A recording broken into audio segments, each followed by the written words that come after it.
So this is day 9, and the chances are I probably won't put this up, but we'll see.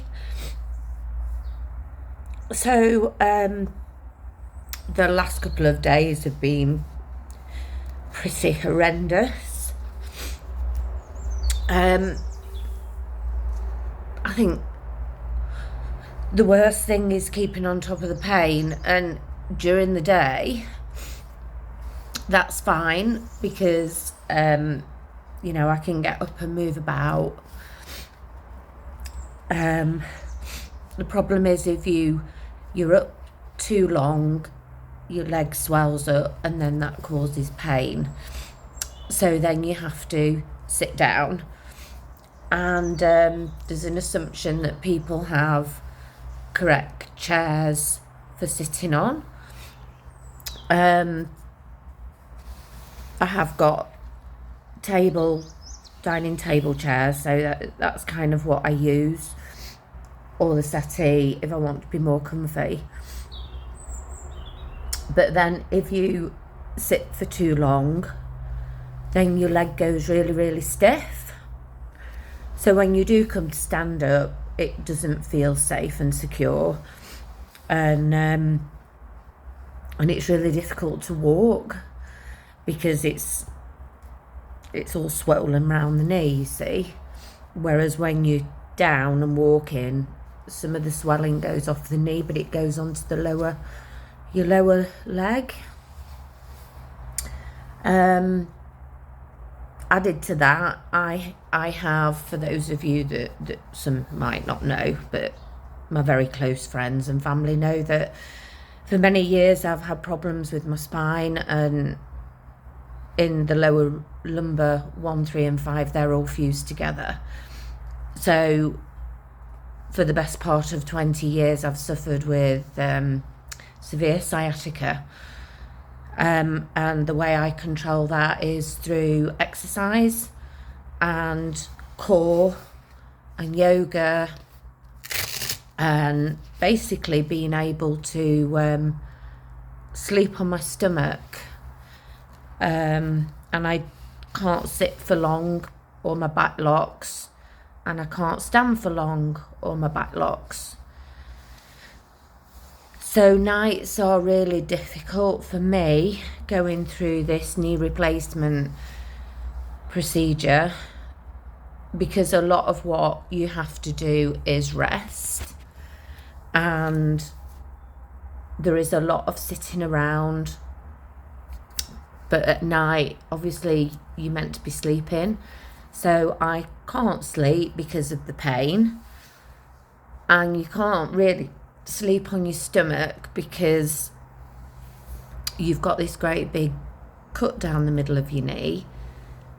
And if anybody's a stomach sleeper, you don't just sleep on your stomach with your legs straight. You tend to bend one or the other. So I've tried every which way, but if I sleep on my back, I get severe sciatica. So I've been living on probably, I'd say, 3 hours broken sleep a night since I had the procedure. The night of the procedure, I didn't have any sleep at all. So I'm keeping on top of my exercises. And alongside this, I'll send you a couple of pictures of I'm over a 90-degree bend on my knee, but it's quite difficult to get any more than that when I've still got the staples. I've got about 32 staples down the front of my knee, and what they do is they put a plaster over the top of that's to keep infection out, and they put the plaster on when you first come out of surgery, so your leg isn't swollen then.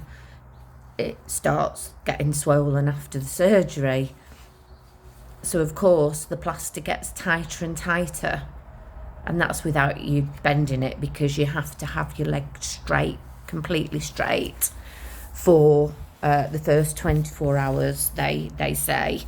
because that means if you don't, a lot of people struggle to be able to straighten the leg afterwards, and it's really important that you can straighten your leg afterwards. So I've been doing my exercises. I don't have a problem straightening my leg, and I don't have a problem bending it, but as I say, the swelling really struggles to get me past the 90 degree, and it just feels like I'm stuck. I can now lift my leg. I was using my other leg to lift it because I didn't get a leg lifter, which it would seem most people get. I've no idea what a leg lifter is, but I didn't get one, but I guess I'm exercising my other leg because it's being used to lift my left leg. Anyway, because ice is supposed to be your best friend, I ordered this on Sunday because I can't cope anymore, and that's Monty barking. So I'll show you. So this is called a cryo cuff, and basically you put cold water in it, and then you top it up with ice, and then you have this cuff that you put round your leg. And you can see it's very, very clever. And then you have this tube, and as soon as you connect that, and then you raise this higher than your leg, that fills with ice cold water, and then it compresses as well. So I'm hoping this is going to be my godsend. The only thing is, it came yesterday and I didn't have any ice. So the peas came out and the pineapple that were frozen in the fridge, but really work very well.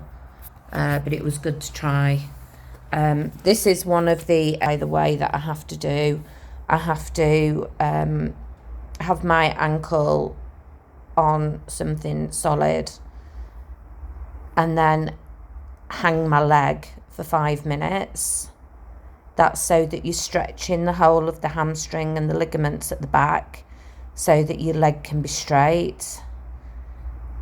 I sit like this all the time. This is one of my weird ways of sitting, so that doesn't cause me any issues.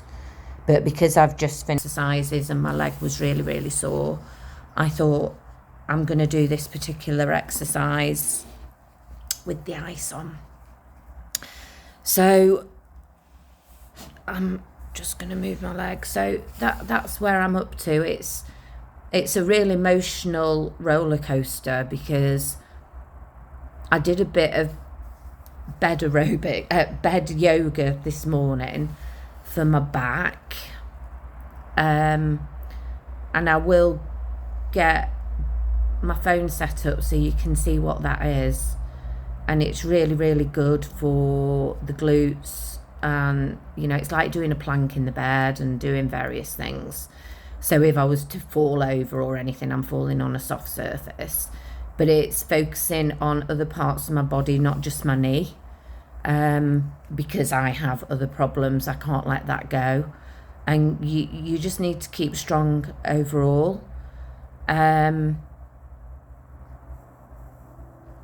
Yeah, as I say, emotional roller coaster because I felt really good after I'd done my yoga, and then I came downstairs and it just comes over you like a wave, and you'll get one really massive pain because I'm in pain all the time. It's not that I'm pain free, but a week in and you just learn to live with it, but you might get one really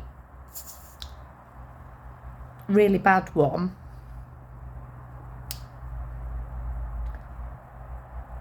and it knocks you. So this has made me feel a lot better because it's taken some of that away.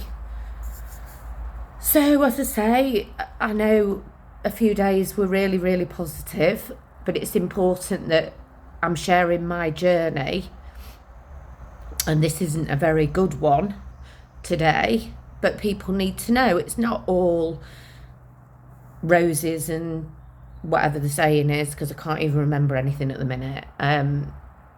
Sunflowers, sun rose, anyway, whatever that saying is.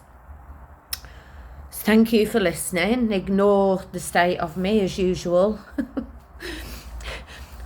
I think the weight will continue to pile on at a rate of knots, but to be honest, that's the least of my worries. I can sort that out in time. So yeah, Wednesday and day 9 post-op. It's not raining. I've got the patio door open, and I did actually go into the Breeze house this morning, and I'm going to start a new jigsaw.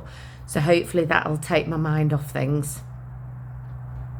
Have a good day, guys. Love you all.